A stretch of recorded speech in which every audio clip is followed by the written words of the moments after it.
तर अशा या 9व्या अध्यायाला आपल्याला सुरुवात करायची आहे. त्याआधी आपल्याला थोडीशी 8व्या अध्यायातली उजळणी, की ज्याची खरंच खूप छान आवश्यकता म्हणण्यापेक्षा त्याच्यामुळे आपण कुठेतरी या 9व्या अध्यायाशी लगेच जोडले जातो. ज्या संज्ञा आपण 8व्या अध्यायामध्ये थोडासा कळायला कठीण आहे, पण प्रयत्नपूर्वक तात्पर्य वाचा, पूर्णपणे तो सखोल वाचा अध्याय. काहीही शंका, काहीही प्रश्न मनात असतील तर निश्चित विचारा. असे ते आपण काल अधिदैव, अधियज्ञ, मग अर्जुनाला जे प्रश्न 7व्या अध्यायातल्या श्लोकामधनं पडले होते, की मग ब्रह्म म्हणजे काय आहे?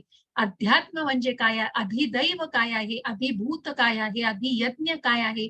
मग तो परमात्मा जो अधियज्ञ आहे, तो कुठे निवास करतो आहे? जो प्रत्येकाच्या हृदयामध्ये निवास करतो आहे.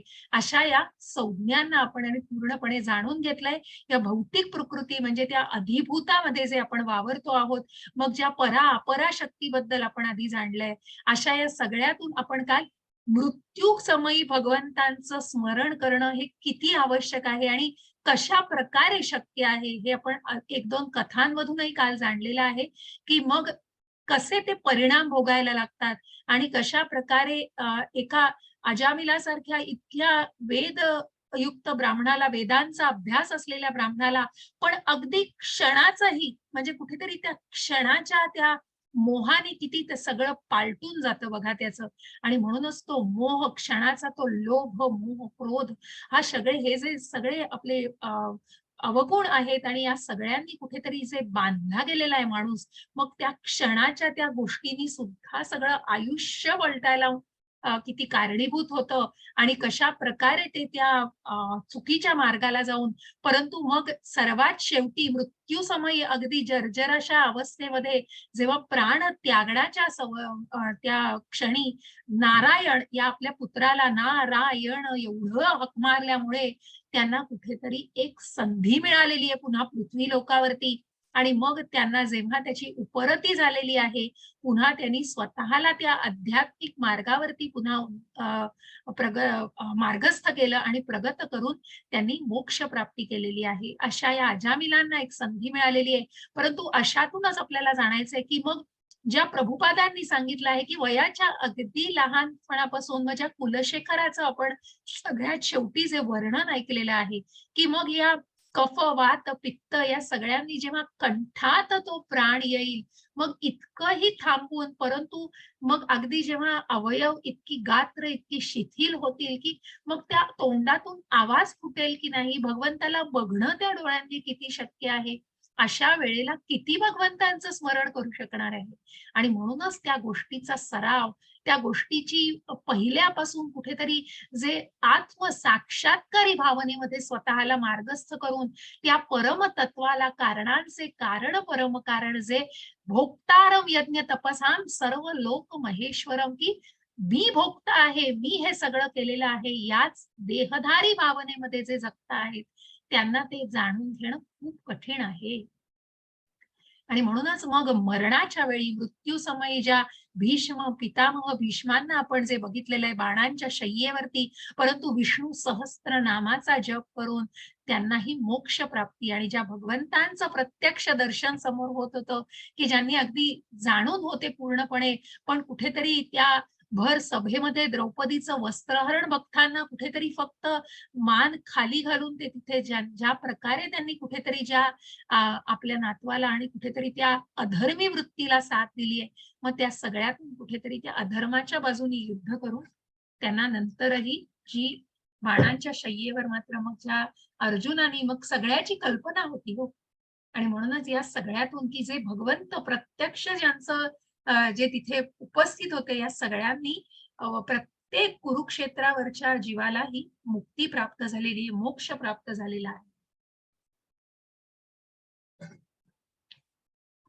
आणि म्हणूनच मग त्या कुलशेखर राजानी ते जे खूप सुंदर असं श्लोक लिहिलेला आहे, जो आपण कमळाच्या पंखुड्यांसारखे प्रमाणे तुझे जे चरण आहेत, मग त्यापाशी मला तू खरोखर ते करण्याची मग ती संधी आणि स्वतःला आपण खरोखर आपण आता या असोसिएशन मध्ये आहोत, या सत्संगामध्ये आहोत.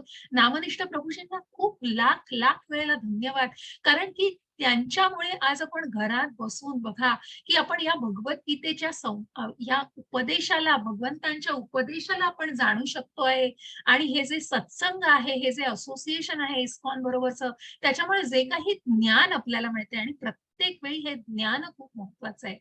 आणि या ज्ञानाच्याच मार्गाने आपल्याला कुठेतरी ते ज्ञान आत्मसात करूनच आपण या गोष्टी जाणणार आहोत. मग जे काही ज्ञान मिळणार आहे त्याने निश्चितच बऱ्याच गोष्टींचा जो उलगडा होतो आणि मग आपल्याला या आध्यात्मिक मार्गावरती स्वतःला कुठेतरी जेव्हा ज्या ज्या भावनेने, मग आजही आपल्याला ते जाणायचंय, जे प्रत्येक अध्यायात उल्लेख केला जातो, मग ज्या 9 टप्प्यांचा मी प्रत्येक वेळी उल्लेख करते, कारण मग का ती 10 पावलं पुढे गेल्यावर 5 पावलं मागे येतायत? कारण कुठेतरी मनात शंका आहे. मन पूर्णपणे कृष्ण भावनेमध्ये आलेलं नाहीये. खूप कठीण आहे हो, बोलणं खूप सोपं आहे. पण जेव्हा ते प्रत्यक्षात अनुभवायचं असतं, प्रत्यक्षात स्वतःला मार्गस्थ करायचं असतं, तेव्हा ते निश्चितच तो मार्ग कठीण आहे. परंतु त्या प्रकारे स्वतःला जेव्हा ज्ञानाने परिपूर्ण केलं जाईल, त्या ज्ञानाच्याच जोरावर आपण ह्या गोष्टी जाणू शकतो. ज्या वेदांच्या, ज्या शास्त्रांमध्ये, ज्या उपनिषदांमध्ये जी माहिती दिलेली आहे, ती निश्चितच खूप महत्वाची. आणि जसं-जसं त्याचं ज्ञान, आपण जसं आपलं ज्ञान वाढवत जातो, आपल्या बऱ्याच गोष्टींचा मनामध्ये जो प्रश्नांचा भडीमार असतो आणि कुठेतरी खूप मनात भ्रम झालेला असतो बऱ्याच गोष्टींनी, तो दूर व्हायला खूप खूप मदत होते. आणि म्हणून या ज्ञानाचा महिमा अगाध आहे. अशा या ज्ञानावरच आज आपण आहोत आणि याच ज्ञानाच्या टप्प्यावरती आज आपण राजगुह्य योग जाणणार आहोत. याचं नाव आहे राजगुह्य योग, की ज्ञानाचा राजा. मग आज भगवंत गुह्य ज्ञान दिलेलं आहे, गुह्यतम दिलेलं आहे, परम गुप्त असं ज्ञान भगवंत देत आहे. मग भगवंत म्हणतायत, हरे कृष्ण. हरे कृष्ण माताजी. परात्पर भगवान म्हणाले, माझ्या प्रिय अर्जुना, तू माझा कधीही मत्सर करत नाहीस, म्हणून मी तुला हे परम गुप्त ज्ञान देईन, जे जाणून तू भौतिक अस्तित्वाच्या दुःखापासून मुक्त होशील. हरे कृष्ण माताजी. हरे कृष्ण. आणि म्हणूनच माझा कधीही हा मत्सरच जाणायचा आहे आपल्याला. जिथे भगवंत म्हणतायत, मग हा मत्सर कसा आहे बघा हो. या मत्सराला जाणून घ्या थोडंसं.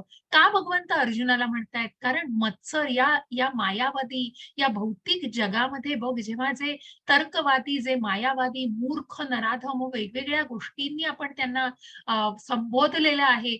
मग हा जो मत्सर आहे ना, तो मुळापासूनच उखडायला लागतो.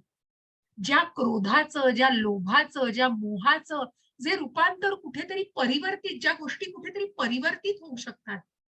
जे आपण आधीच्याही काही अध्यायांमध्ये जाणलं, की ज्या दुसऱ्या अध्यायामध्ये आपण जाणलं, की का हनुमानाचा जय जयकार केला जातो. इतका क्रोध येऊन त्यांनी सगळी लंका जाळण्याचा प्रयत्न केला, पण कशासाठी हो? ते कर्म भगवंतांसाठी केलं आहे, ती सेवा केली ती भगवंतांसाठी केली. कुठेतरी तो निषेध व्यक्त केलेला आहे. ज्या परस्त्रीकडे ज्यांनी ज्यांनी चुकीच्या वाईट मार्गाने जे बघण्याची हिंमत केलेली आहे, त्याच्या विरुद्ध तो निषेध आहे आणि ती भगवंतांची सेवा आहे. आणि म्हणूनच त्या हनुमंताचा जय जयकार केला जातो. त्या क्रोधाला परिवर्तित केलं जातं. त्या मोहाला परिवर्तित केलं जाऊ शकतं, लोभाला केलं जाऊ शकतं. परंतु मत्सर, मग या मत्सराची खूप सुंदर व्याख्या दिली आहे प्रभुपादांनी, की मला तुझ्याकडे काय आहे ते आवडतंय. बघा हां, तुझ्याकडे जे आहे ते मला आवडतंय. पण मला ह्याचा राग येतोय, की ते तुझ्याकडे का आहे? हा जो द्वेष आहे ना, हा मत्सर आहे ना, अत्यंत वाईट आहे. आणि हा मत्सर कुठेही मनुष्याला कुठल्या टोकाला नेऊ शकतो. आणि म्हणूनच भगवंत इथे म्हणतायत, की अर्जुनाने मत्सर केलेला नाही भगवंतांचा. कुठल्याही प्रकारे स्वतःशी तुलना करून आणि मग मला हे आवडत नाही, की ती गोष्ट तुझ्याकडे आहे. कुठेतरी तो द्वेष असणं, कुठेतरी तो मत्सरी भावना मनामध्ये असणं, ही अत्यंत वाईट आहे. आणि म्हणून भगवंत म्हणतायत, की तू माझा मत्सर करत नाहीस, म्हणून मी हे तुला परम गुप्त बघा.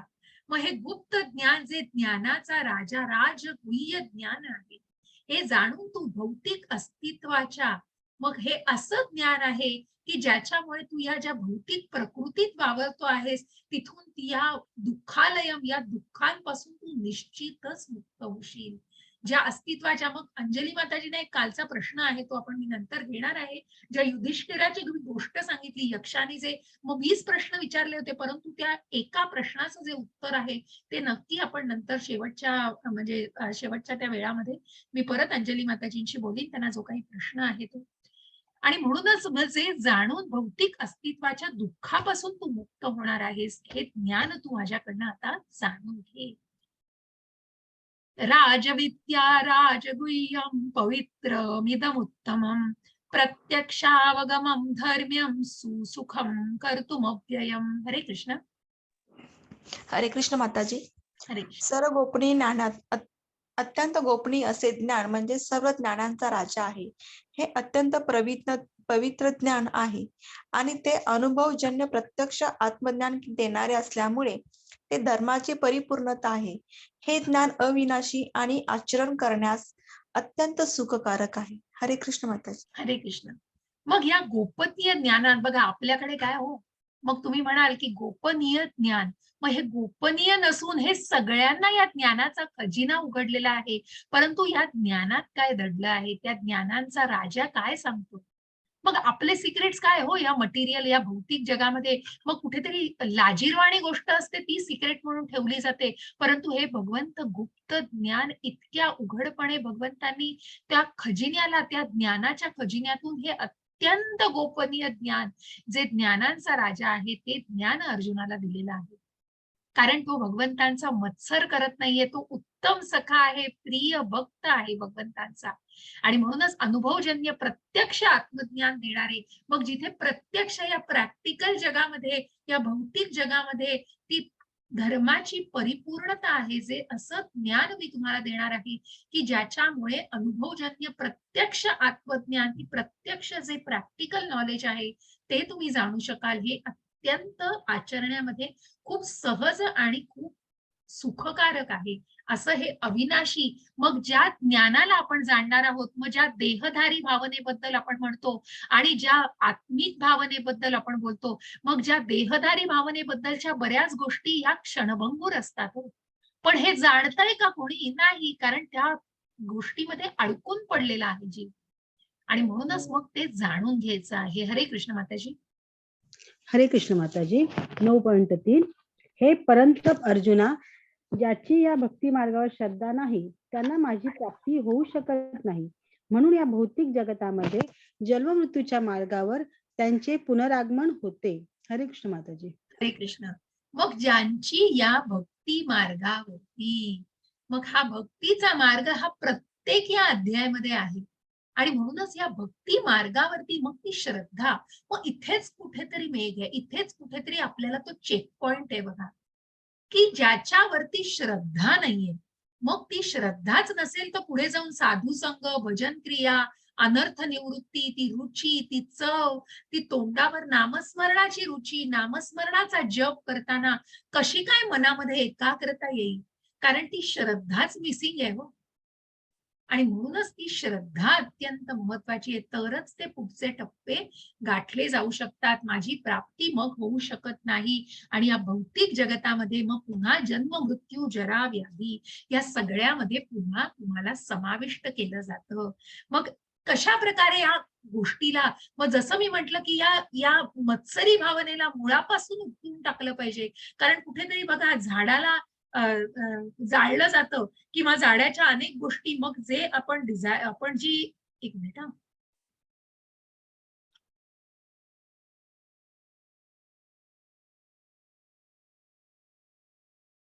मग ज्या ज्ञानामुळे, मग ज्या ज्ञानाच्या शस्त्रामुळे आपण त्या अज्ञान रूपी कुठेतरी त्या गोष्टीला ज्याचा नाश करत असतो. आणि हीच गोष्ट महत्वाची आहे. आणि म्हणूनच जर ते नुसतं मुळापासून की ज्ञान नाही मिळणार आहे आणि ते ज्ञान घेऊन फक्त त्या अज्ञानाला दूर करायचं असं नाही, पण त्या बीजाला कुठेतरी ते नुसत्या भावना जाळून नाही टाकायच्या किंवा कुठल्याही त्या विचारांना नाही, तर ते कुठेतरी मुळापासूनच उखडून टाकायचंय.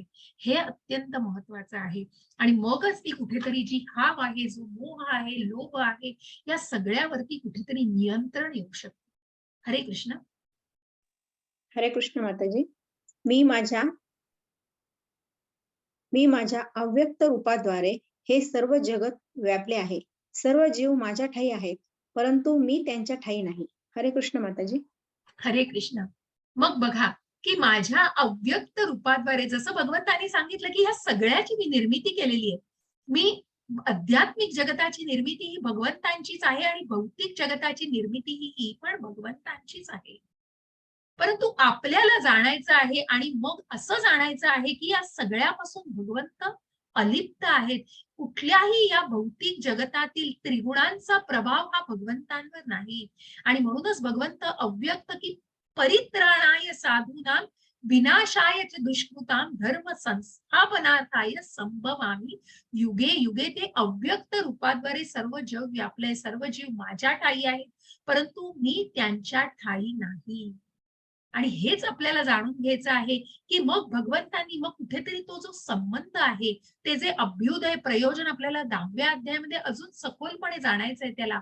परंतु मग त्या भगवंतांवर जे प्रेम, माया आणि ज्या प्रकारे भगवंतांच्या त्या रूपाशी संबंध जोडला जाऊ शकतो, ते करण्यासाठी निश्चितच कुठेतरी त्या सत्संगाच्या मार्गावरती उन्नती साधणं गरजेचं आहे. म्हणूनच सर्व जीव हे भगवंतांचेच अंश आहेत. ज्या महाविष्णू विषयी आपण जाणणार आहोत थोडं थोडं, की त्या महाविष्णूचं तत्व हे या सगळ्या लोकांमध्ये आहे.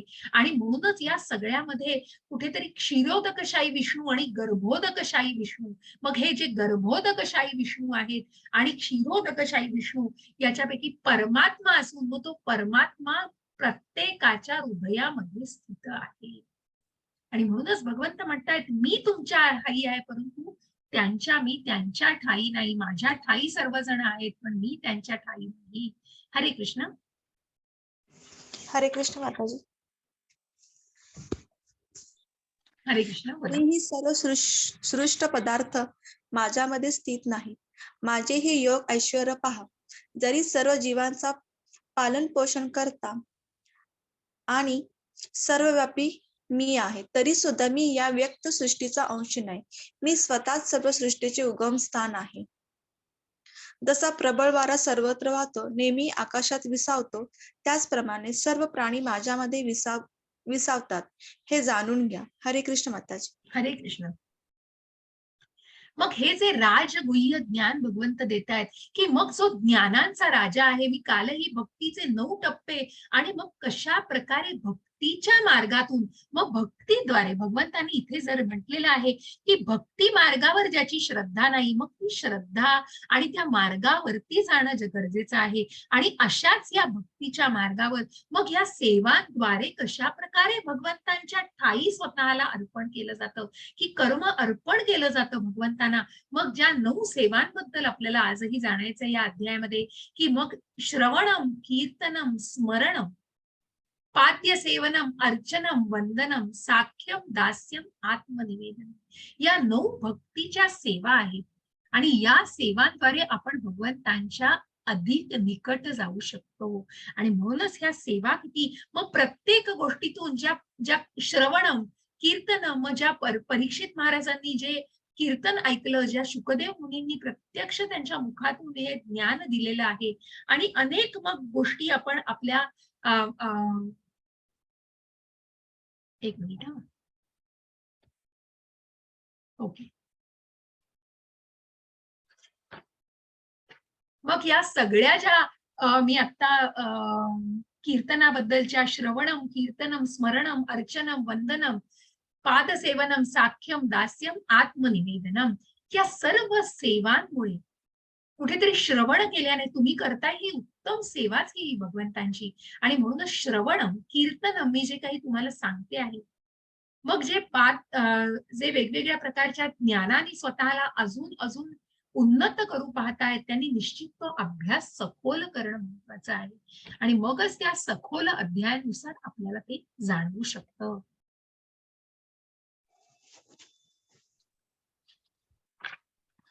हरे कृष्ण माता. ना एक सेकंड ना, नाही तो मी त्या ह्याच्यावर आली नाही, मी फक्त एक श्लोक त्याच्यातला मला हवा होता. हे जरा ठीक आहे, हरकत नाही. तर मग हे जे सर्व प्राणी, मग ज्या प्रकारे आपण त्या माळाला बघितलंय की ज्या त्या दोऱ्यावरती मणी कशा प्रकारे आश्रित आहेत, जर तो दोरा, मळ्यांचा दोरा जर तुटला तर मणी विखरून पडतील हो सगळीकडे.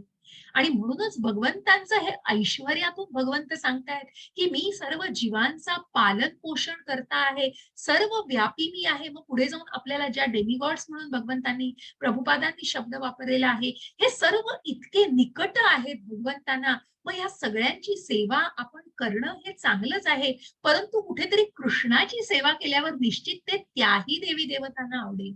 आणि म्हणूनच भगवंत सांगतायत सर्व जीवांचा पालन पोषण करता, सर्व व्यापी मी आहे. या व्यक्तीचा तरी सुद्धा मी या व्यक्तीचा अंश नाही, कारण त्या त्रिगुणांच्या, त्या रजो, सत्व, रज आणि तम या कुठेतरी त्रिगुणांचा प्रभाव ज्या मायेखाली भगवंत नाहीये, त्या मायेला भगवंत प्रत्यक्ष नियंत्रित करतायत. आणि म्हणूनच मी स्वतःच या ऐश्वर्याचे, या सृष्टीचे उगमस्थान आहे. जसा हा प्रबळ वारा फिरतो आणि ज्याप्रमाणे आकाशात विसाळतो, त्याचप्रमाणे सर्व प्राणी देखील भगवंतांमध्ये विसावलेले आहेत. अशा प्रकारे मग ज्या वाऱ्याच्या उपमेने या गोष्टी जाणून घ्यायचा थोडासा प्रयत्न केलेला आहे. हरे कृष्ण. हरे कृष्ण माताजी. संपूर्ण 9.8 संपूर्ण भौतिक सृष्टी माझ्या अधीन आहे. माझ्या इच्छेनेच ती पुन्हा पुन्हा व्यक्त होते आणि माझ्या इच्छेनेच शेवटी तिचा प्रलय होतो. 9.9 हे धनंजया, ही सर्व कर्मे मला बद्ध करू शकत नाहीत. तटस्थाप्रमाणे मी या सर्व भौतिक कर्मापासून अनासक्त असतो. हरे कृष्ण माताजी. हरे कृष्ण. आणि म्हणूनच जे आपण कालच्या अध्यायात बघितलं की ज्या ब्रह्माच्या एका दिवसामध्ये माझे कल्प आहेत, जी चतुर्युग इतकी झालेली आहेत, इतक्या सहस्त्र युगांनंतर जेव्हा ब्रह्माचा एक दिवस आणि ब्रह्माच्या एका रात्रीमध्ये सृष्टीचा प्रलय होतो आणि सृष्टीचा कुठेतरी उगमही होतो. मग हे सगळं भगवंतांच्या इच्छेवर आहे. प्रथम निर्माता हे भगवंत आहेत आणि भगवंतांपासूनच या सृष्टीचं बीज आहे.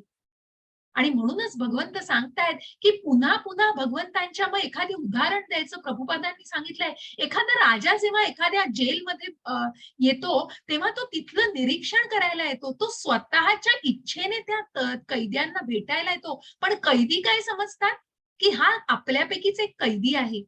आणि हे जाणत नाहीत, कारण अज्ञान आहे हो, कारण त्या ज्ञानाचा अभाव आहे आणि म्हणूनच ते जाणू शकत नाहीत. त्याचप्रमाणे भगवंत स्वतःच्या इच्छेने प्रकट होत आहेत. भगवंत या पृथ्वी तलावरही स्वतःच्या इच्छेने प्रकट होत आहेत. मग जे मायावादी, तर्कवादी लोक आहेत, ते ज्ञानाचा अभाव आहे त्यांच्यात. आणि ज्या ज्ञानाची त्यांनी परिपूर्णता गाठलेली नाहीये, ते निश्चितच मग सांगतात की पृथ्वीवर येताना भगवंत मनुष्य रूपात येत आहेत, परंतु ते एक शक्तीच आहेत आणि ते पुन्हा त्या शक्तीमध्येच विलीन होत आहेत, त्या शक्तीद्वारे जात आहेत. मग हे कितपत, कशा प्रकारे हे ज्ञान पडताळून बघितलं पाहिजे, कारण याचा अभ्यास केला पाहिजे. आणि म्हणूनच भगवंत म्हणतायत की पुन्हा पुन्हा याची या सृष्टीची उक्ती आणि ह्याचा प्रलय हा माझ्या इच्छेनेच होतो. कुठलीही गोष्ट भगवंतांना बद्ध करू शकत नाही. ज्या कमळाच्या पानाप्रमाणे आपण बघितलं की ज्या पापी गोष्टींचा जसा या सत्पुरुषांवर आणि सात्विक लोकांवर परिणाम होऊ शकत नाही, त्याचप्रमाणे या सर्व मायेचा, या मोहमाया आणि योग माया भगवंतांचीच असली तरी भगवंत या सगळ्यापासून विरक्त आहेत. भगवंतांनी तेवढी सूट या जीवाला दिलेली आहे की तुला आता ठरवायचंय की तुला काय करायचं आहे. आणि म्हणून भगवंत तटस्थाप्रमाणे या भौतिक कर्मापासून भगवंत हे अनासक्त असतात. आणि भगवंत निश्चितच सांगतात या कर्मापासून भगवंत अनासक्त आहेत आणि म्हणूनच ते अलिप्त आहेत या सगळ्यापासून. मय्याध्यक्षेण प्रकृती ही सूयते सचराचरम हेतुनानेन कौंतेय जगद्वित परिवर्तते. हरे कृष्ण. हरे कृष्ण माताजी. हे कौंतेया, माझ्या अनेक शक्तीपैकी एक असणारी ही भौतिक प्रकृती माझ्या अध्यक्षतेखाली कार्य करीत सर्व चराचर प्राण्यांची निर्मिती करते. तिच्या नियंत्रणाखालीच या सृष्टीची वारंवार उत्पत्ती आणि संहार होतो. हरे कृष्ण माताजी. हरे कृष्ण. मग भगवंतांच्याच अध्यक्षतेखाली हे सर्व क्रियाकर्म केले जातात, क्रियाकलाप केले जातात. भौतिक प्रकृती जी भगवंतांचीच निर्मिती आहे, आध्यात्मिक प्रकृती ही भगवंतांचीच निर्मिती आहे आणि ज्या पराशक्तीचा हा जीव भाग आहे, मग या जीवाला आपल्या भौतिक जगतामध्ये कुठेतरी या मोहमायेत अडकायचंय का मग आध्यात्मिक जगतामध्ये त्या योगमायेमध्ये स्वतःला मार्गस्थ करायचं आहे? म्हणूनच भगवंतांच्या खाली कार्य करीत सर्व चराचर प्राण्यांची निर्मिती ही भौतिक प्रकृती करत असते, ज्याचं बीज हे या भगवंतांपासून येतं आणि माता ही भौतिक प्रकृती असते.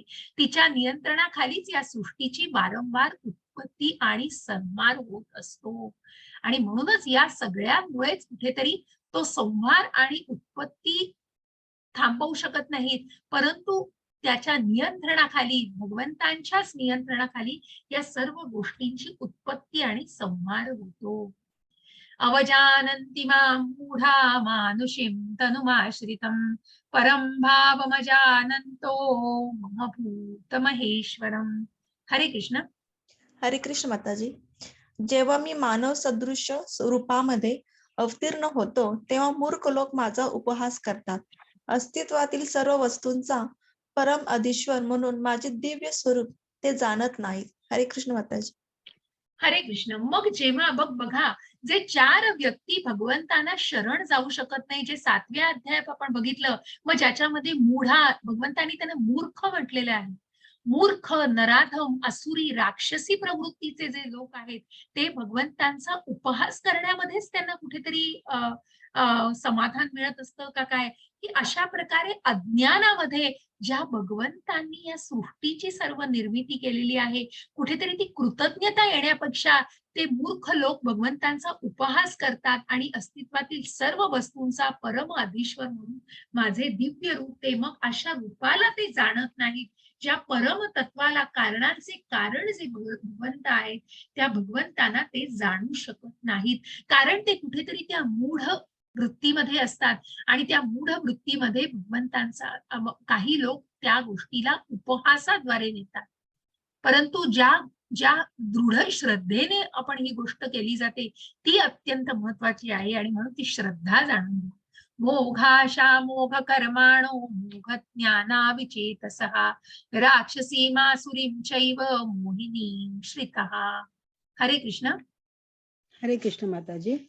ज्या प्रकारे जे अशा प्रकारे गोंधळलेले आहेत ते राक्षसी आणि नास्तिक विचारांनी आकर्षित होतात.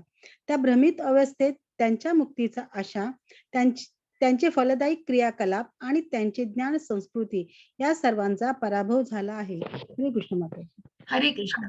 मग ज्या प्रकारे गोंधळलेले राक्षसी, नराधम असतील हे अनेक विचारांकडे आकर्षित होतात, कारण त्या भ्रमित अवस्थेमध्ये कोणी बोलवतंय तशा मार्गाने तू म्हणतो असं, चला तू म्हणतो, कारण ज्ञानच नाहीये. स्वतःचं डोकं चालवायला स्वतःच्या बुद्धीचा नाश झालेला आहे. त्यांच्या मुक्तीच्या आशा, त्यांचे फलदायी क्रियाकलाप या सर्वाचा त्यांची ज्ञान संस्कृती, कारण जर ज्ञानाचा अभाव आहे तर पुढे जाऊन ते क्रियाकलापही कशा प्रकारे करणार आणि मग कशा प्रकारे मोक्षाची याचना करणार. परंतु हे सगळं का कठीण आहे? कारण मग ज्या गोष्टी त्या वेळच्या वेळी त्या भ्रमित अवस्थेत त्यांच्या मुक्तीच्या आशा, पण त्याच्या आधीचा काही काळ किंवा जेव्हा योग्य वेळेमध्ये या गोष्टी केल्या जातात तेव्हा निश्चितच या गोष्टींना तोंड द्यावं लागत नाही. आणि म्हणूनच मग राक्षसी आणि नास्तिक विचारांनी जे आकर्षित होतात त्या भ्रमित अवस्थेत त्यांच्या मुक्तीच्या आशा फार कमी झालेल्या असतात आणि त्यांचा क्रियाकलाप आणि ज्ञान संस्कृती यांचा पराभव झालेला असतो.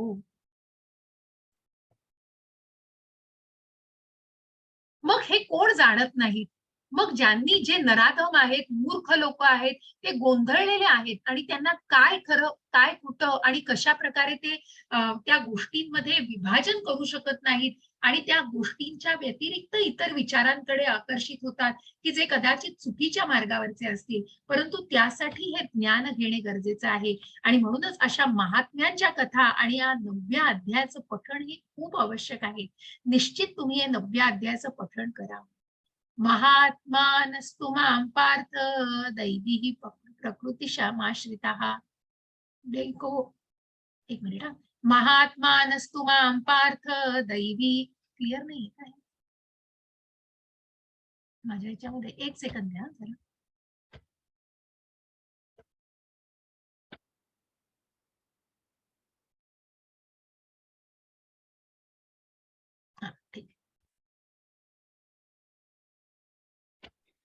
महात्मानस्तु मां पार्थ दैवीं प्रकृतिमाश्रिताः भजन्त्यनन्यमनसो ज्ञात्वा भूतादिमव्ययम्. हरे कृष्ण. हरे कृष्ण माताजी. हे पार्थ, मोहित न झालेले महात्मे जन दैवी प्रकृतीच्या आश्रयाखाली असतात. ते भक्तीमध्ये पूर्णपणे युक्त झालेले असतात, कारण ते मला सृष्टीचे आदी कारण आणि अविनाशी पुरुषोत्तम श्री भगवान म्हणून जाणतात. हरे कृष्ण माताजी. हरे कृष्ण. मग कोण हे जाणू शकतात? जसं आपण बघितलं की 4 प्रकारचे लोक, जे नराधम, मूर्ख आणि जे अक्षरशः ज्यांना ज्ञानाचा पूर्णपणे अभाव आहे, असे लोक भक्तांना शरण भगवंतांना जाऊ शकत नाही. आणि जे गोंधळलेल्या अवस्थेत असतात, जे भ्रमित अवस्थेत असतात, ज्यांच्या बुद्धीचा नाश झालेला असतो, अशा भ्रमित अवस्थेमध्ये चांगलं वाईट याची सुद्धा ते पारख करू शकत नाहीत, याचं विभाजन करून वागू शकत नाहीत. परंतु मग जे महात्मे जन की जे इंद्रिय विषयांपासून कुठल्याही प्रकारे ज्यांनी अनासक्त झालेले आहेत, मोहित न झालेले महात्मे जन दैवी प्रकृतीच्या आश्रयाखाली असतात, ते भक्तीमध्ये पूर्णपणे युक्त झालेले असतात, कारण ते मला सृष्टीचे आदिकारण अविनाशी पुरुषोत्तम भगवान म्हणून जाणतात. मग हे भक्तीमध्ये पूर्ण, मग असे हे महात्मे जन आपल्याला बघायचे, जे माधवेंद्र पुरी, ईश्वर पुरीचे जे महात्मे जन आहेत, अशा या माधवेंद्र पुरींची ही कथा आहे. आणि जे माधवेंद्र पुरी यमुनेच्या तिथे त्या नदीच्या काठी बसलेले असतात आणि त्यांचा नामजप आणि नामस्मरणामध्ये असतात, आणि त्यांनी काय खाल्लंय प्यायलंय या सगळ्याची त्यांना कुठेतरी तमान असते, परंतु ते नामस्मरणामध्ये स्वतःला पूर्णपणे झोकून दिलेलं असतं. आणि अशा नामस्मरणामध्ये असताना तिथे एक बालक येतो, आणि तो बालक आल्यानंतर त्यांना म्हणतो, या कमंडलूमध्ये तुमच्यासाठी माझ्या मातेनं दूध पाठवलेलं आहे, कारण तिला कळलेलं आहे की तुम्ही उपास करता आहे, आणि आपल्या या भागामध्ये माझी आई कुणालाही उपास करू देत नाही, म्हणून हे दूध नक्की तुम्ही घ्या. माधवेंद्र पुरी त्या मुलाकडून ते दूध स्वीकारतात, आणि तो मुलगा म्हणतो की मग तुम्ही या दुधाचं भांड घ्यायला मी नक्की येईल, तुम्ही हे टाकू नका, नाही तर माझी आई मला ओरडेल. आणि एवढं बोलून तो मुलगा तिथून निघून जातो. आणि माधवेंद्र पुरी आपलं नामस्मरण झाल्यानंतर, आपल्या गोष्टी सर्व झाल्यानंतर ते दूध प्राशन करतात, ते दूध घेतात, आणि मग बराच वेळ त्या मुलाची वाट बघतात, परंतु तो येत नाही. तेव्हा मग ते झोपी जातात रात्री. जेव्हा त्यांना झोप लागते, तेव्हा त्यांच्या स्वप्नामध्ये हाच मुलगा येतो, हाच बालक येतो, आणि तो म्हणतो, मी तोच बालक आहे जो तुझ्यासाठी दूध घेऊन आलो होतो, परंतु मला तुला सांगायचं आहे काहीतरी, की मी या झाडाझुडपांमध्ये अडकलेलो आहे, आणि तिथून तू मला बाहेर काढ गावकऱ्यांच्या मदतीने, कारण मला तू खूप माझ्या अंगाचा दाह होतोय, तू मला चंदन लाव.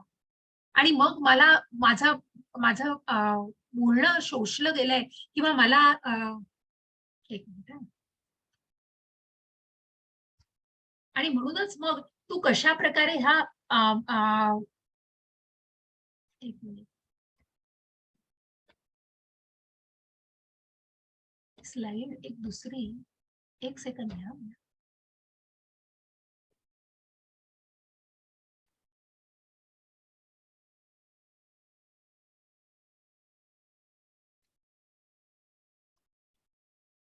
ठीक आहे.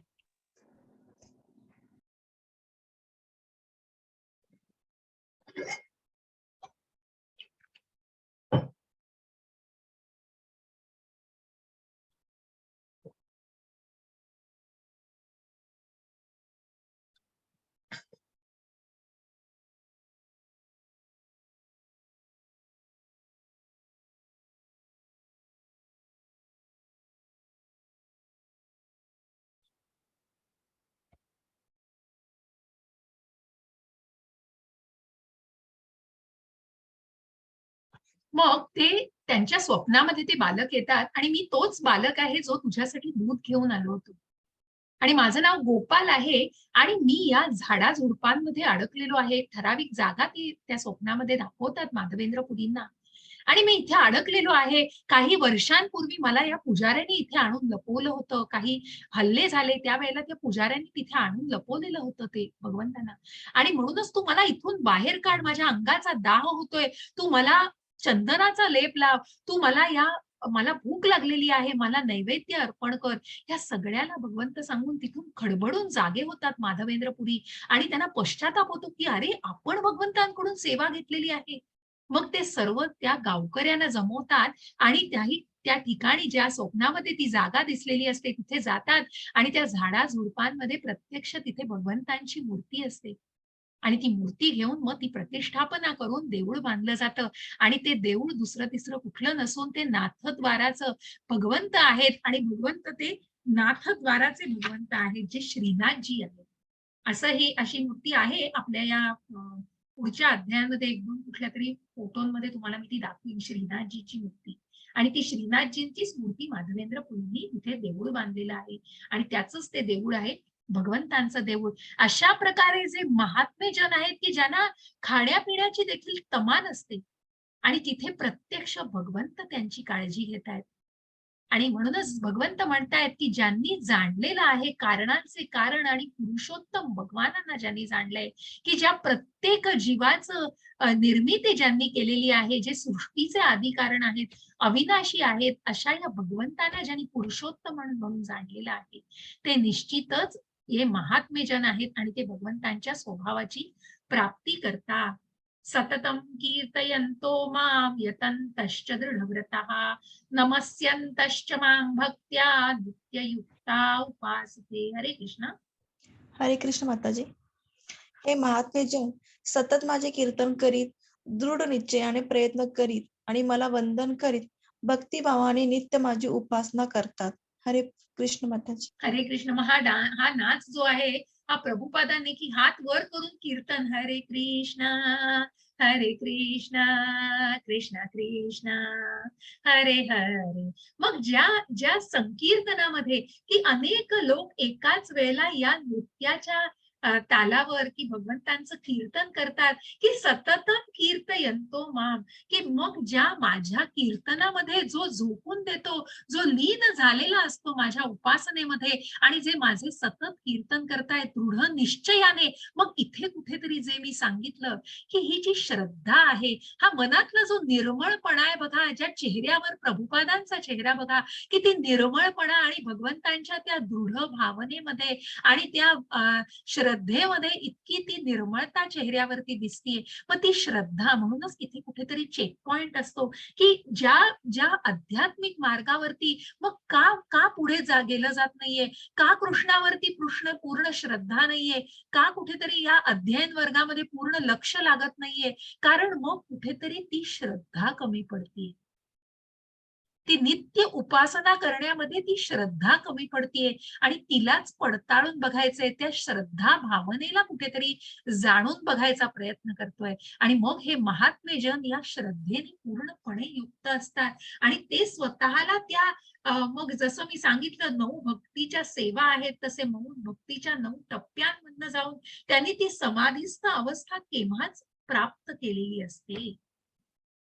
पिताहमस्य जगतो माता धाता पितामहः वेद्यं पवित्रम ओंकार रुत्सानं यजुरेव च. हरे कृष्ण. हरे कृष्ण माताजी. मी या जगताचा पिता, माता, आधार आणि पितामह आहे. मी शेष, ज्ञेय, शुद्धीकर्ता आणि ओंकार आहे. तसेच ऋग्वेद, सामवेद आणि यजुर्वेदही मीच आहे. हरे कृष्ण माताजी. हरे कृष्ण. ज्या वेदांमधनं, मग मी तुम्हाला सांगितलं की ज्या ईशोपनिषदामधून, ज्या आपल्या ज्या व्यासमुनींनी जे भागवत लिहिलेलं आहे, ईशोपनिषद ज्याचा अनुवाद प्रभुपादांनी केलेला आहे, या सगळ्यातून मग ज्या भगवंतांच्या, जसं पुढे जाऊनही आपण हे जे चित्र आहे हे भगवंतांचं विराट रूप आहे, हे आपल्याला 11व्या अध्यायामध्ये विश्वरूप दर्शनामध्ये अनुभवास येतं आणि आपल्याला दर्शनास येतं की कशा प्रकारे भगवंतांनी याचं दर्शन अर्जुनाला दाखवलेलं आहे, जिथे भगवंत प्रत्यक्ष त्या रूपामध्ये अवतरित झालेले आहेत. भगवंतांच्या अनेक शक्तींद्वारे, म्हणजे परा अपरा शक्ती, त्याच वेळेला भगवंत आपल्या शक्तीद्वारे एकाच वेळेला विविध रूपांमध्ये प्रकट होऊ शकतात. आणि म्हणूनच भगवंत सांगतायत या सृष्टीचा पालन करता भगवंत आहेत, या जगताचा पिता माता ज्याच्यापासून हे बीज, जो प्रत्यक्ष भगवंत हे प्रथम निर्माता आहेत, ब्रह्मा हे भगवंतांचे, जे भगवंतांपासूनच निर्माण झालेले आहेत, त्यांनी सृष्टीची निर्मिती केलेली आहे, हे सृष्टीचे दुसरे कर्ता आहेत. आणि म्हणूनच भगवंत प्रत्यक्ष या वेदांचा अंत, ज्यांनी वेदांचा अभ्यास केला पण कृष्णाला जाणलं नाही, त्यांनी काय वेद जाणलेले आहे. आणि म्हणूनच या वेदांमधून भगवंताला जाणायचं आहे, की जे प्रत्यक्ष भगवंत आहे. हरे कृष्ण. हरे कृष्ण माताजी. मीच मीच ध्येय, पोषण करता प्रभू, साक्षी निवास, आश्रयस्थान आणि अत्यंत जिवलग मित्र आहे. उत्पत्ती आणि प्रलय सर्वांचा आधार, विश्राम स्थान आणि अविनाशी बीजही मीच आहे. 9.19 हे अर्जुना, मी उष्णता देतो आणि मीच पाऊस थांबवितो आणि पाडवितोही. मी अमृत तत्व आहे आणि मूर्तिमंत मृत्यूही मीच आहे. सत चेतन आणि असत जड जड पदार्थ. पदार्थ दोन्ही माझ्यामध्ये स्थित आहेत. हरे कृष्ण माताजी. हरे कृष्ण. अशा या विभूतींना आपल्याला 10व्या अध्यायामध्ये बघायचंच आहे, की कुठे भगवंतांना मग मग आधीच्याही अध्यायांमध्ये की पाण्याच्या रसामध्ये मला तू अनुभवशील, किंवा कशा प्रकारे या सर्व विभूतींमध्ये, या ऐश्वर्यामध्ये आणि या कुठल्या गोष्टींमध्ये भगवंताला जाणायचंय. कारण ज्या भौतिक प्रकृतीचीच निर्मिती भगवंतांपासून आहे, त्याचं ध्येय, मग त्या ज्ञानाचं ध्येय, की ज्या परमात्म्याला जाणायचं आहे, ज्याचा पोषण करता प्रभू, साक्षी, निवास, आश्रयस्थान हे भगवंत आहेत. आणि ज्या शांती सूत्रात आपण बघितलं की भगवंत हे सत आणि चित आणि आनंद, की जे शाश्वत आहेत, जे चित ज्ञानाने परिपूर्ण आहेत, आणि म्हणूनच त्या सत आणि असत या सगळ्याचा समावेश भगवंतांमध्ये आहे आणि त्यांच्यामध्येच या गोष्टी स्थित आहेत. आणि म्हणूनच या सगळ्याचा नियंत्रक आणि ज्याचा सर्वोच्च नियंत्रक आणि ज्याचा भोक्ता आहे सर्व भगवंत आहे. या सर्वाचा आधार ज्या माळेवरती ज्या मण्यांप्रमाणे जे आश्रित आहेत, त्या माळेचा आधार भगवंत, आणि म्हणूनच सर्वांचा आधार, विश्रामस्थान, अविनाशी बीज भगवंत आहेत. जिथे भगवंतांपासूनच पाऊस पडतो आहे आणि ते उष्णता तयार करता आहेत. जे अमृत तत्व आहे, मूर्तिमंत मृत्यूही भगवंतांपासूनच आहे. मग त्या मृत्यूला जाणण्याचं जे ज्ञान आहे, जे काल आपण घेतलेलं आहे, म्हणून चेतन, सचेतन आणि अचेतन या सगळ्या गोष्टींची निर्मिती ही भगवंतांपासूनच आहे. हरे कृष्ण. हरे कृष्ण माताजी. वेदाध्यय करणारे आणि सोमरसाचे पान करणारे स्वर्ग लोकाची प्राप्ती करीत अप्रत्यक्षपणे माझे पूजन करतात.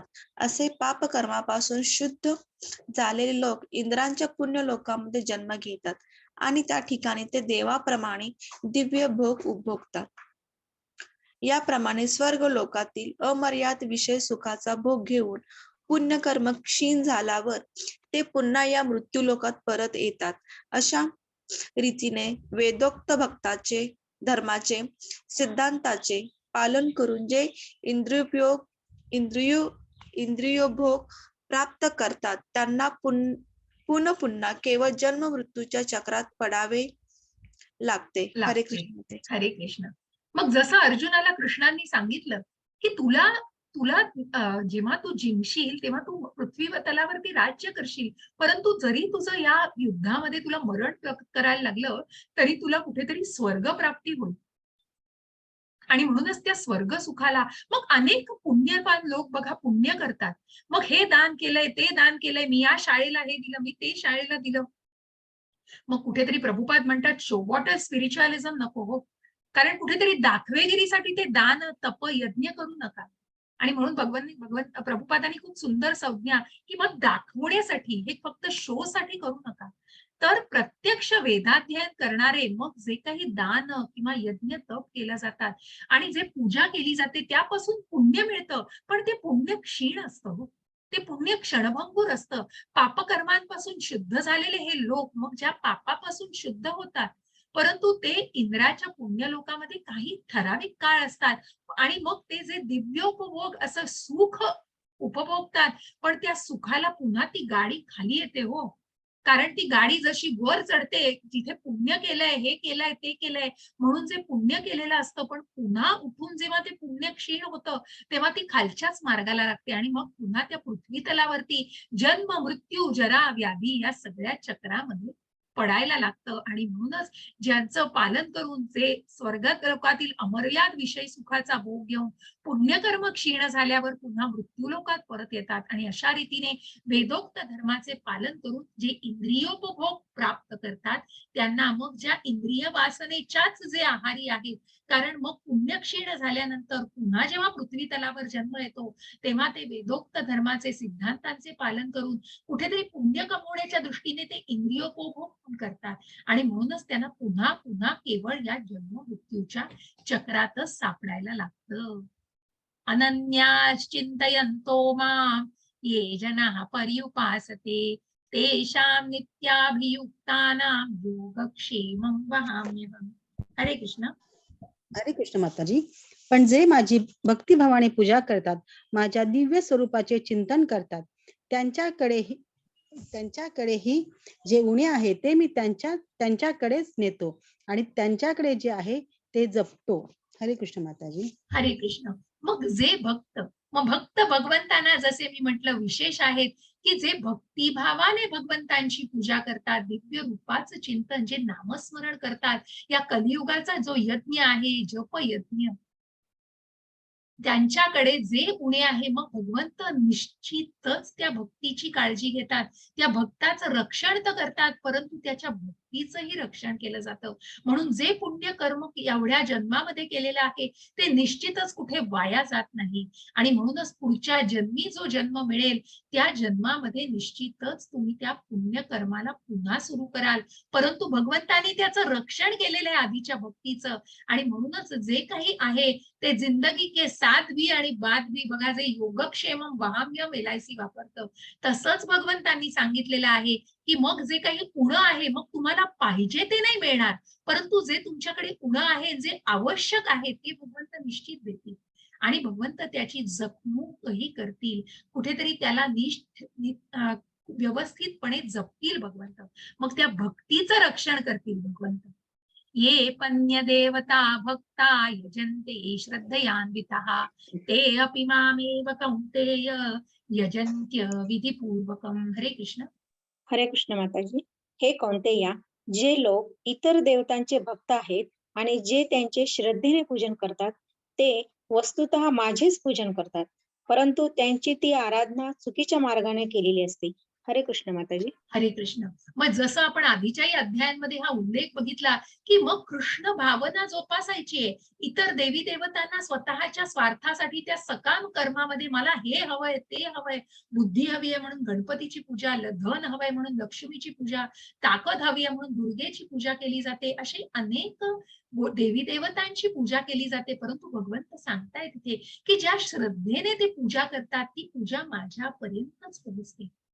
म्हणून जे यज्ञ विष्णूंना अर्पण केले जातात ते त्यांच्यापर्यंतच पोहोचतात आणि म्हणूनच मग ज्या प्रकारे प्रत्येकाने आपले आपले यज्ञ केले पाहिजे त्याच प्रकारे प्रत्येकाने मग भगवंतांचं पूजा अर्चन आहे ते स्वतःच्या मार्गाने योग्य प्रकारे, की त्यांची ती आराधना चुकीच्या मार्गाने न जाता योग्य मार्गाने गेली पाहिजे.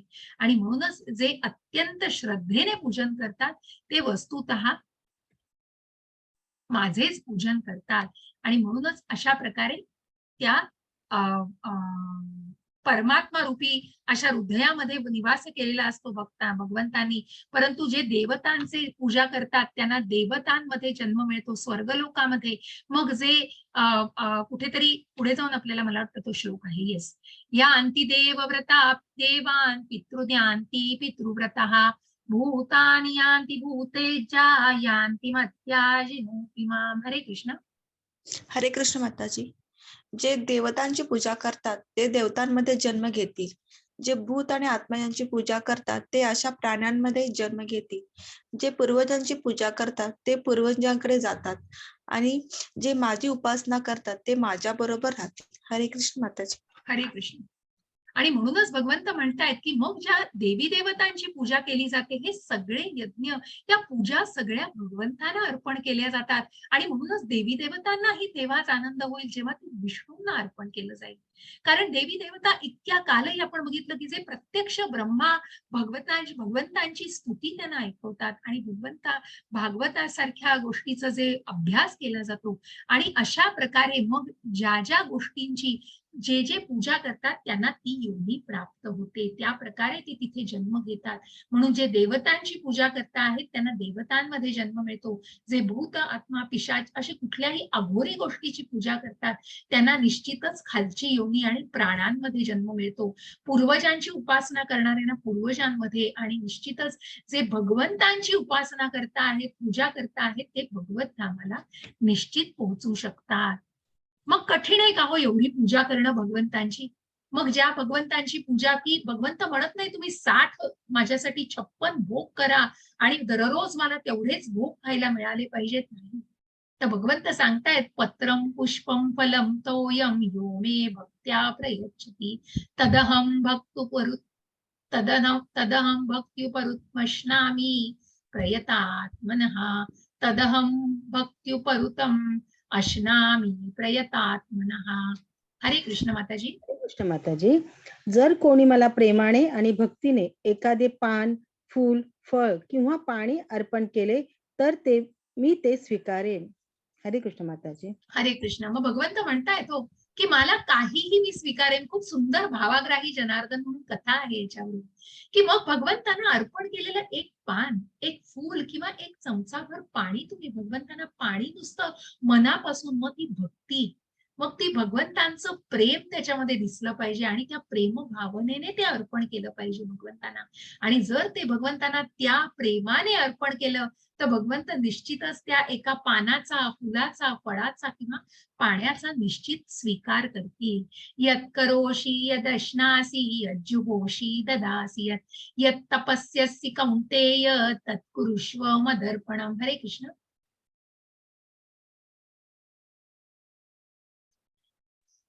हरे कृष्ण माताजी. हरे कृष्ण. हरे कृष्ण माताजी. हे कुंती पुत्र, तू जे काही करतोस, जे काही खातोस, जे काही अर्पण करतोस आणि दान करतोस, तसेच तू जे काही तपस्या करतोस ते सर्व मला अर्पण म्हणून करावे. हरे कृष्ण माताजी. आवाज येतोय माताजी? हो, येस येस येतो. आणि म्हणूनच ज्या सकाम कर्मातून कुठेतरी निष्काम कर्माची भावना जी अकर्माकडे वाटचाल करते, म्हणूनच भगवंत म्हणतायत की मग ज्या यज्ञातून की प्रत्येक अगदी गृहस्थाश्रमातली व्यक्ती, मग ती संन्यासाश्रमातली व्यक्ती, वानप्रस्थाश्रमातली व्यक्ती, ब्रह्मचर्याश्रमातली व्यक्ती निश्चितच स्वतःच्या यज्ञातून भगवंतांना ते कर्म अर्पण करू शकतात. म्हणून भगवंत म्हणतायत की जे काही तू दान करतोस, जे काही तू अर्पण करतोस, त्याची तप्ती, ते तू जे काही तपस्या करतोस ते भगवंतांना अर्पण करावं आणि निश्चितच त्या कृतज्ञ भावनेने भगवंतांकडे ते अर्पण करावं. सम्मोहम सर्वभूतेषु न मे द्वेषोऽस्ति न प्रियः ये भजन्ति तु मां भक्त्या मयि ते तेषु चाप्यहम्. हरे कृष्ण. हरे कृष्ण माताजी. मी कोणाचा द्वेष करीत नाही, तसेच कोणाशी पक्षपातही करीत नाही. सर्वजण मला सारखेच आहेत. परंतु जो कोणी भक्तिभावाने माझी सेवा करतो तो माझा मित्र आहे, माझ्या ठाई स्थित आहे आणि मी सुद्धा त्याचा मित्र आहे. हरे कृष्ण माताजी. हरे कृष्ण. अशी सुदाम्याची गोष्ट आपल्याला माहितीये. मग त्याच्या आधी ते भावाग्रही जनार्दन पत्रम पुष्पम फलम तोयम यो मे भक्त्या प्रयच्छति. मग कशा प्रकारे तर भगवंतांना दुर्योधनाने बोलवलं होतं, परंतु भगवंतांना त्याच्या कपटी भावनेची पूर्णपणे कल्पना होती आणि म्हणूनच ज्याचं विनाशकाले विपरीत बुद्धी अशी परिस्थिती आहे तिथे भगवंत जात नाही. परंतु विदुर भगवंतांना, मग विदुराच्याकडे भगवंत जातात आणि विदुराची पत्नी भगवंतांचं स्वागत करते. मग त्यांच्याकडे भान बघून तिचं एवढं भान हरपतं की त्या भगवंतांच्या रूपाकडे ती बघतच राहते आणि मग ती भगवंतांचं आदर सत्कार करते, भगवंतांना आत ठेवून बोलवून बसायला सांगते आणि मग जेव्हा त्यांना फळ अर्पण करते तेव्हा ती त्याच भावनेमध्ये भगवंतांकडे बघत बघतच कुठेतरी जेव्हा ते केळ सोलते, केळ एक भगवंतांना अर्पण करते, सोलून ते साल भगवंतांना देते, परंतु ते केळं असतं ते फेकून देते. इतक्या त्या भावनेमध्ये ती गुंतलेली असते आणि भगवंतांच्या त्या अशा निष्काम भक्तीमध्ये स्वतःला त्यांनी झोकून दिलेलं असतं. कारण म्हणूनच कुठेतरी ते भगवंत सुद्धा त्या सालाला अगदी प्रेमाने खातात. जसं आपण शबरीची गोष्ट ऐकतो प्रभू रामचंद्रांची, की प्रत्येक बोर चोखून ती भगवंतांना देत होती. पण त्याच्यात काय होतं? भगवंतांविषयीचं प्रेम होतं हो त्याच्यामध्ये. आणि म्हणूनच जो कोणी भक्तिभावाने भगवंतांची सेवा करतो तो भगवंतांचा मित्र आहे. ज्या ज्या शांती सूत्रामध्ये आपण बघितलं की भगवंत एक उत्तम सखा आहे आणि म्हणूनच ते माझ्या ठायी स्थित आहे, मी सुद्धा त्यांचा मित्र आहे. हे जाणून घेऊन निश्चितच जाणा की कुणाचाही भगवंत द्वेष करत नाहीयेत, कुणाचाही भगवंतांकडे कुणाचाही पक्षपात नाहीये.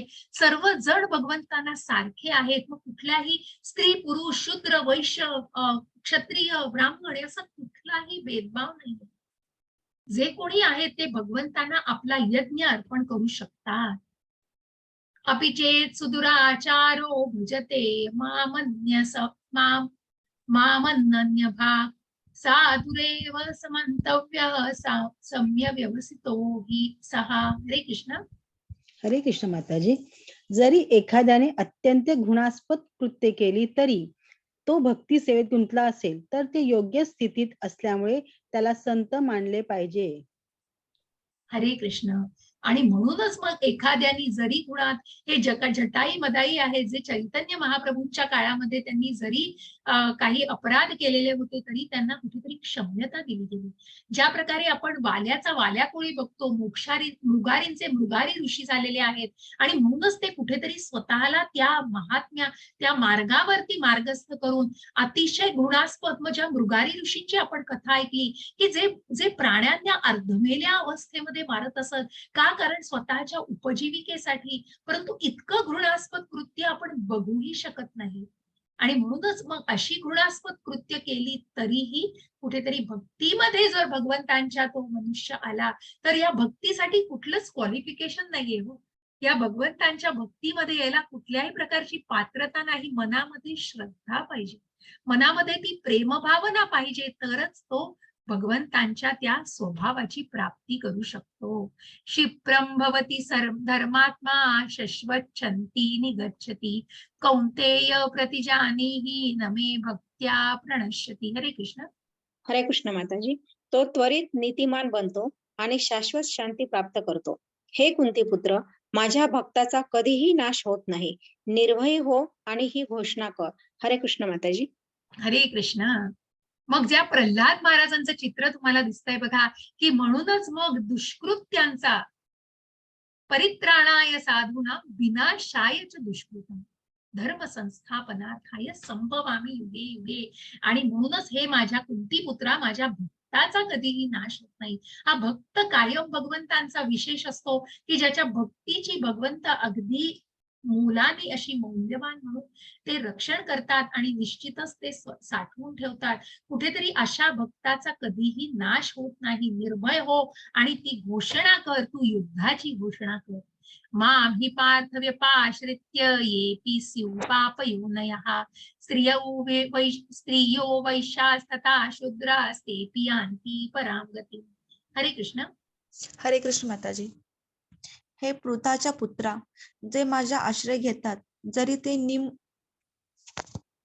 निम्न जातीचे जन्माचे असले तरी स्त्रिया, वैश्य, व्यापारी तसेच शूद्र कामगार सर्वोच्च स्थानापर्यंत पोहोचू शकतात. हरे कृष्ण माताजी. हरे कृष्ण. अशा प्रकारे जे भगवंतांचा आश्रय घेतात ते कुठल्याही प्रकारे भगवंतांकडे भेदाभेद नाहीये. मग तो वैश्य असू दे, क्षुद्र असू दे, ब्राह्मण असू दे, क्षत्रिय असू दे, भगवंतांकडे कुठलाही दुजाभाव नाहीये. निम्न जन्माचे असले तरी ते कोणी ठरवलं आहे, पण भगवंतांकडे त्या प्रकारचं कुठलाही नाहीये. हा दुजाभाव भगवंतांकडे नाहीच आहे. हे मनुष्याचं निर्मित आहे सगळं. आणि म्हणून मग वैश्य असेल, स्त्रिया असतील, क्षुद्र कामगार असतील, ह्या सगळ्यांना या त्यांच्या कर्मानुसार विभागलं गेलेलं आहे आणि निश्चितच ते सर्वोच्च स्थानापर्यंत पोहोचवू शकतात. हाही एक सुंदर श्लोक आहे. तुम्ही हा श्लोक आणि मन्मना आणि पत्रम पुष्पम फलम तोयम यो मे भक्त्या प्रयच्छति तदहम भक्तु परुत्मश्नामि प्रयतात्मनः. हा एक श्लोक. आणि मन्मना भव मद्भक्तो मद्या जिम्मा नमस्कुरु. मन्मना भव मद्भक्तो मद्या जिम्मा नमस्कुरु. मामे वैश्यसि युक्तैव मात्मानं मत्परायणः. हरे आपले मन सदा वाचा माताजी, सॉरी, हरे कृष्ण. कृष्णाजी. आपले मन सदैव माझे चिंतन करण्यामध्ये युक्त कर.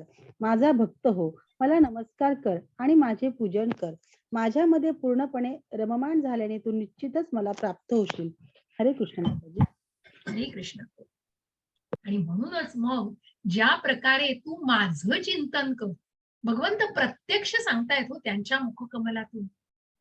त्यांनी आपल्या विभूतीचं वर्णन केलेलं आहे. आणि भगवंत प्रत्यक्षाचे का सांगतायत की अशा प्रकारे तू रममाण झाल्याने मग जेव्हा तू त्या भक्तीमध्ये स्वतःला रममाण करशील, मग हा खूप सोपा मार्ग आहे. जसं भगवंत सांगतायत या राजगुह्य ज्ञानामध्ये, जे गुह्य ज्ञान भगवंतांनी दिलं की तू शरीर नाही आत्मा आहेस, जे गुह्यतम ज्ञान दिलं की तू आत्मा हा परमात्म्याचा अंश आहे, हा परमात्मा प्रत्येक जीवामध्ये, या 84 लक्ष योनीतील प्रत्येक जीवामध्ये तो स्थित आहे. जो एक पंडित समदर्शीन हा, की जो सर्व समदृष्टीने सर्वांना बघतो, तो निश्चितच त्या भक्तीच्या त्या टप्प्यावरती स्वतःला मार्गस्थ करतो. आणि म्हणूनच असा भेदभाव, ती शंका नाहीये. म्हणून ही गुह्य राजगुह्य ज्ञान काय सांगतंय, तर तुझ्या मनामध्ये मत्सर नाहीये. तू मत्सर करू नकोस, सदैव भक्त म्हणून राहा आणि तुझ्या मनात शंका येऊ देऊ नकोस. अशा प्रकारे तू त्या भक्तीच्या मार्गावरती स्वतःला मार्गस्थ कर. इतकी ही भक्ती, मग त्याच्यासाठी कुठलंही क्वालिफिकेशन नकोय, कुठलीही क्षमता नकोय. कुणीही या मार्गावरती येऊ शकतं. असा हा सोपा आणि सुंदर असा सुखकारक मार्ग आहे. आणि म्हणूनच माझ्यामध्ये पूर्ण रममाण, मग अगदी सततम कीर्तयंतो माम, की मग जे महात्मेजन अगदी भगवंतांच्याच कीर्तनामध्ये, संकीर्तनामध्ये, जसं आपण इथे बघितलं की जसं संकीर्तनामध्ये भगवंतांच्या स्वतःला झोकून देतात, सततम कीर्तयंतो माम यतंतश्च दृढव्रतः नमस्यंतश्च माम भक्त्या नित्ययुक्ता उपासते. मग या भक्ती भावाने नित्य माझी उपासना कर. तेच भगवंत शेवटच्या श्लोकात सांगतायत की मग तू माझी उपासना मनापासून कर. मला दोन हात तिसरं मस्तक हो. जी पूजा करशील, मग पत्रम पुष्पम फलम तोयम, काहीही दुसरं नकोय. एक फळ, एक फूल, एक तुळशीचं पान जे भगवंतांना अगदी प्रिय आहे. आणि मग पाणी जरी भगवंतांना अर्पण केलंस तरीही भगवंत मनापासून त्याचा स्वीकार करतील, कारण त्याच्यामध्ये तुझी प्रेम भावना आहे. तू जितक्या प्रेमाने ते भगवंतांना अर्पण करशील, निश्चित ते भगवंतांपर्यंत पोहोचतंय. आणि तू निश्चितच मला प्राप्त होशील. माझ्यामध्ये जेव्हा पूर्णपणे रममाण होशील, अशा या अध्यात्म स्वभावाला आपण जाणलेला आहे. कुठेतरी मूळ स्वभाव हा भगवंतांसारखा आहे. आणि मगच या स्वभावाला आपण कुठेतरी भगवंतांशी संबंध प्रस्थापित करू शकतो. हे जे मनमोहक असं श्यामसुंदर रूप आपल्याला भगवंतांचं दिसतंय समोर, या ज्या मनुष्य रूपामध्ये ज्यांनी भगवंतांना जाणलेलं आहे, मग त्या ब्रह्म परमात्मा आणि भगवान जे हे भगवंतांचं रूप आहे, त्या भगवान रूपाशी आपण संबंध प्रस्थापित करू शकतो. आणि निश्चितच मग भगवंतांच्या त्या भक्तीमध्ये स्वतःला रममाण करू शकतो. असं हे राजगुह्य योग आपण जाणलाय, की जे ऐश्वर्य ज्ञान, राजगुह्य ज्ञान काय भगवंत सांगतायत, भगवंतांकडे जाण्याचे काय मार्ग आहे, कशा प्रकारे तू भक्तीमध्ये स्वतःला रममाण करून घेऊ शकतो, अशी ही भक्तीची अवीट गोडी आहे. असा हा खूप सुंदर भक्तीचा अध्याय आपण इथे समाप्त करतोय. इति नवमोध्याय समाप्त. हरे कृष्ण सगळ्यांना. काही प्रश्न असतील तर निश्चित विचारा. मी रेकॉर्डिंग स्टॉप करते.